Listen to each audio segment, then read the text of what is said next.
Hello दोस्तों, आपका हमारे YouTube चैनल पर स्वागत है। कल हमने आपको पढ़ाया था दिस के बारे में और आज हम आपको बताएंगे दैट के बारे में। तो दैट का मतलब होता है वह, इसकी डिफिनेशन होती है, परिभाषा होता है दूर की किसी एक वस्तु, व्यक्ति या स्थान को संकेत करके बताने के लिए दैट का प्रयोग करते हैं और दिस का प्रयोग करते हैं पास की किसी एक वस्तु, व्यक्ति या स्थान को संकेत करके बताने के लिए। थोड़ा सा अंतर आप समझ लीजिए, दिस और दैट में बहुत थोड़ा सा अंतर है। दिस बताता है पास के लिए और दैट बताता है दूर के लिए। इन दोनों के लिए जो है उसकी इंग्लिश इज होती है। दिस और दैट, बस इतना ही अंतर है। अब आप आगे आपको यह बताएंगे कि दैट की परिभाषा दूर की किसी एक वस्तु, व्यक्ति या स्थान को संकेत करके बताने के लिए होता है। आप एग्जाम्पल में देखिए, अगर आपको यह कहना है कि वह कलम है तो वह की इंग्लिश आप दैट करेंगे, है की इंग्लिश इज करेंगे, कलम की इंग्लिश पेन करेंगे। अगर आप इसको नेगेटिव में चेंज करना है तो that is not my pen, वह की इंग्लिश दैट करेंगे, है की इंग्लिश इज। नॉट को तीसरे स्थान रखते हैं, थर्ड प्लेस पे, या पहली सहायक क्रिया के बाद नॉट लगता और उसके बाद मेरी कलम, माई पेन। जब कोई भी सेंटेंस क्या से शुरू होता है, if any sentence start with क्या, while we are going to translate into English, first of all we have to use according to subject helping verb. कर्ता के अनुसार सहायक क्रिया को पहले करेंगे। तो यहाँ पे क्या पहले है, लास्ट में है की इंग्लिश इज होती है, यही सहायक क्रिया है और यही है की इंग्लिश है। तो क्या की इंग्लिश नहीं लिखना है, इज पहले कर देना है, वह की इंग्लिश ही करना है, तुम्हारी की इंग्लिश योर होता है और कलम की इंग्लिश पेन होता है। अगर आपको ये कहना है क्या वह तुम्हारी कलम है तो इज ही नहीं बोलेंगे, ही की जगह आप क्या लगाएंगे, दैट का प्रयोग करेंगे, क्योंकि दूर की किसी एक वस्तु, व्यक्ति या स्थान को संकेत करने के लिए दैट का प्रयोग करते हैं, न कि ही का प्रयोग करते हैं। अब आपको अगर क्या बीच में आया तो उसकी इंग्लिश आपको पहले लिखना है। क्या की इंग्लिश व्हाट होती है की इंग्लिश इज होता है और वह की इंग्लिश दैट होता है। तो आपको अगर ये बोलना है कि वह क्या है तो आप बोलेंगे व्हाट इज दैट, और फिर आपको बोलना है कि वह किसकी कलम है तो किसकी प्रश्नवाचक है, WH टाइप का है, वो बीच में आया तो उसकी इंग्लिश पहले आ जाएगी, हुज इज दैट पेन। ये पोजेसिव एडजेक्टिव, पोजेसिव प्रोनाउन, ये दो तरीके। तो दोस्तों, जैसा कि आपको दिस और दैट के बारे में बताया गया है, अब आपको हम शुरू से याद करवा दे रहे हैं, फिर चलते हैं आगे की तरफ। दिस का मतलब होता है यह, और इसके लिए जो है आता है उसकी इंग्लिश होती है इज। आप ध्यान से देखिए, चारों एक साथ आपको समझ में आ जाएगा। दैट का मतलब होता है वह, इसके लिए जो है आता है उसकी इंग्लिश होती है इज, लेकिन यहाँ पे थोड़ा सा चेंज हो जाएगा। यहाँ पे दीज का मतलब होता है ये या ये सब, सब की इंग्लिश आर लिखने की जरूरत नहीं है, सब की इंग्लिश इसी में इंक्लूड है। ये कहिए या ये सब कहिए, इंग्लिश एक है दी, THESE। इसके लिए जब है आता है तब आपकी इंग्लिश आर बनती है, न कि इज बनती है, क्योंकि ये प्लूरल होते हैं। दोज का मतलब होता है वे या वे सब, इनके लिए जब है आता है तब इंग्लिश आर होती है, क्योंकि ये प्लूरल होते हैं।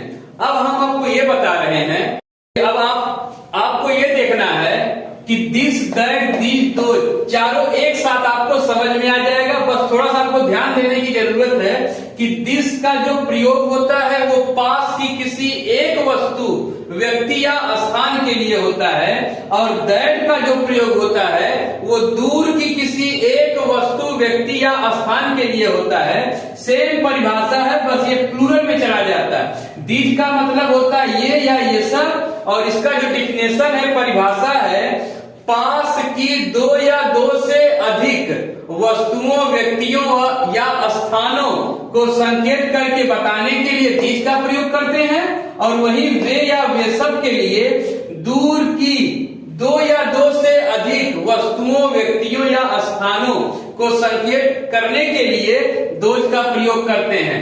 अब आप समझिए, सीधा सा फंडा है। आप एग्जाम्पल के तौर पे समझिए, दिस दैट दीज दो चारों एक साथ। आपको अगर ये कहना है कि यह कलम है तो आप बोलेंगे दिस इज पेन। अगर आपको ये बोलना है कि वह कलम है तो आप बोलेंगे दैट इज पेन। अगर आपको ये बोलना है कि ये कलमे हैं, देखिए ए जब आएगा तो कलम नहीं कलमे आएगा, क्योंकि ये बहुवचन प्लूरल होता है। ए कलमे हैं, ए की इंग्लिश हो जाएगी दीज।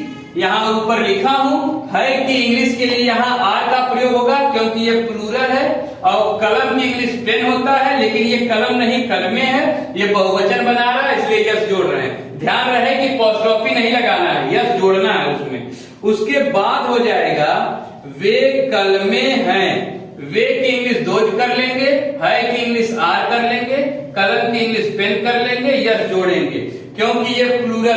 चलिए आपको अब आगे हम बताते हैं कि आपको दिस दैट दीज दो चारों के बारे में आपको पढ़ाया गया। अब आपका काम ये है कि आपने जो पढ़ा है वह आपको समझ में आया या नहीं आया, या इसके अतिरिक्त जो भी आपका क्वेश्चन होगा आप कमेंट कर दीजिएगा, आप हमसे पूछ लीजिएगा, और हम आपको कुछ एग्जाम्पल दे रहे हैं उसको आप ट्रांसलेट करके डाल दीजिएगा कमेंट सेक्शन में, हम जाके वहां से चेक कर लेंगे। पहला जो आपका एग्जाम्पल होगा उसको आप लिखेंगे, क्या यह सोनू की कलम है। पहला इसको आप ट्रांसलेट करेंगे, जिसको नहीं आएगा वो दोबारा करके पूछ लेंगे। और दूसरा आपको यह बताना है कि वह मेरी किताब नहीं है। 5 ही देंगे, 5 एग्जाम्पल आपको दे रहे हैं, कुछ हमने आपको बना के दिखाया है और 5 आपको दे रहे हैं बनाने के लिए। अगर आप ट्रांसलेट कर ले जा रहे हैं तो समझिए आपको दिस दैट दीज दो आ गया है, और उसके बाद आप इसको ट्रांसलेट करेंगे, ये सब क्या है। आपको ये बताना है कि ये सब क्या है, इसको इंग्लिश में आप कैसे बोलेंगे या कैसे ट्रांसलेट करेंगे। अगला देखेंगे, वे सब किसकी किताबें हैं।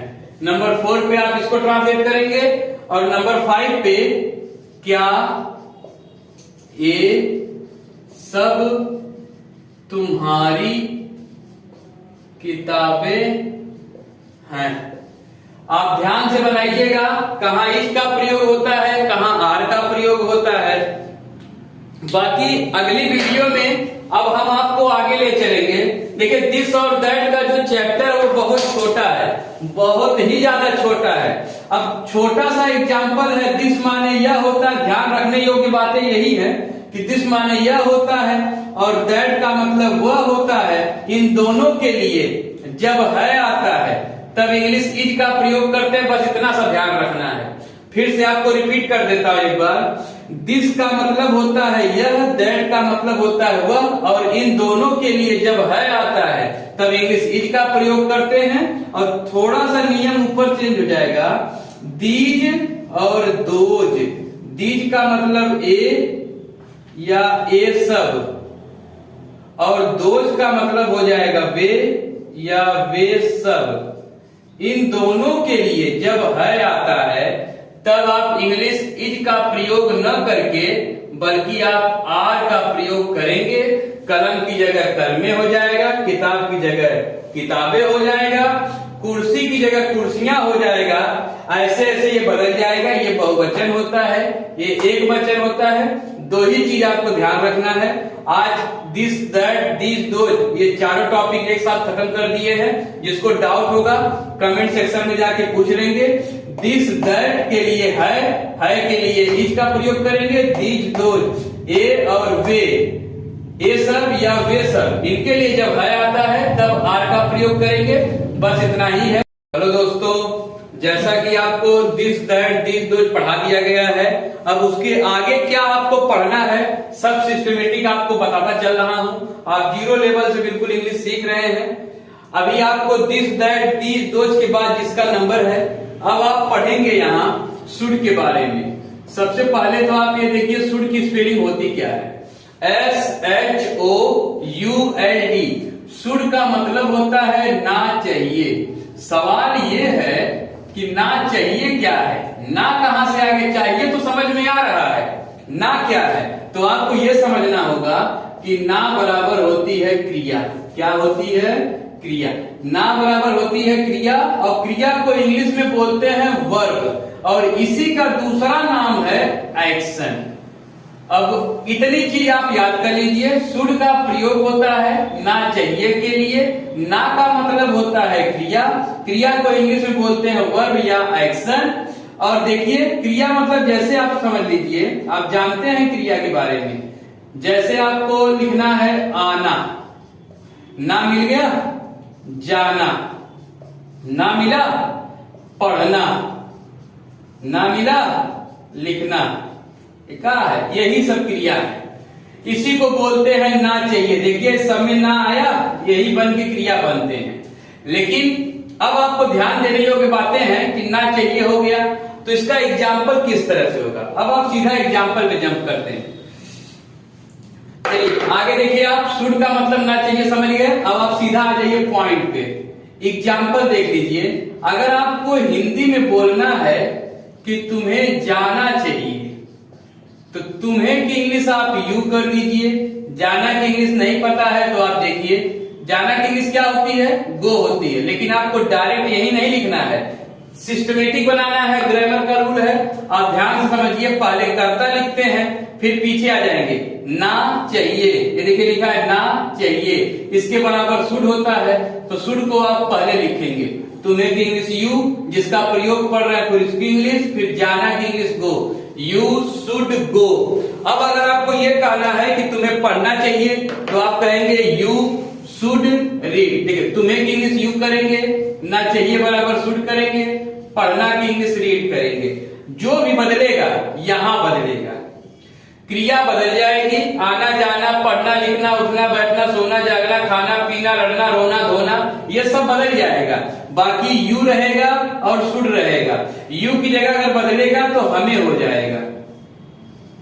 जैसे आपको ये कहना है कि हमें करना चाहिए, हमें की इंग्लिश वी कर लेंगे। ना चाहिए मिल गया कि नहीं देख लीजिए, ना है चाहिए, शुड का प्रयोग करेंगे। अब करना की इंग्लिश डू करेंगे। करना कुछ नहीं है, बस आपको यह समझना है कि शुड का प्रयोग ना चाहिए के अर्थ में करते हैं। तुम्हें करना चाहिए, तुम्हें आना चाहिए, तुम्हें जाना चाहिए, तुम्हें लिखना चाहिए। अब आगे आपको यह समझना है कि नहीं की इंग्लिश जो होती है वो नॉट होती है, और नॉट का स्थान जो होता है वो तीसरे स्थान पे होता है। आप या तो ये मान के चलिए कि शुड के बाद नॉट लगाएंगे। अगर आपको ये नहीं समझ में आ रहा है तो आप स्थान काउंट कर लीजिएगा, जहां से काउंट करना है देख लीजिए थोड़ा सा। यू शुड नॉट गो, देखिए 1 2 3 4, तो ये तीसरे स्थान पे लगाना है नॉट। 1 2 3, ये नॉट लगा तीसरे स्थान पे। पहली सहायक क्रिया इसकी शुड है, यही शुड है, नॉट है।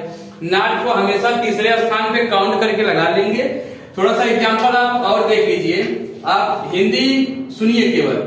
अगर आपको यह कहना है कि तुम्हें गाली नहीं देना चाहिए, तो तुम्हें की इंग्लिश यू करेंगे, ना चाहिए बराबर शुड करेंगे, नॉट को तीसरे स्थान पे करेंगे, गाली देना का एब्यूज करेंगे।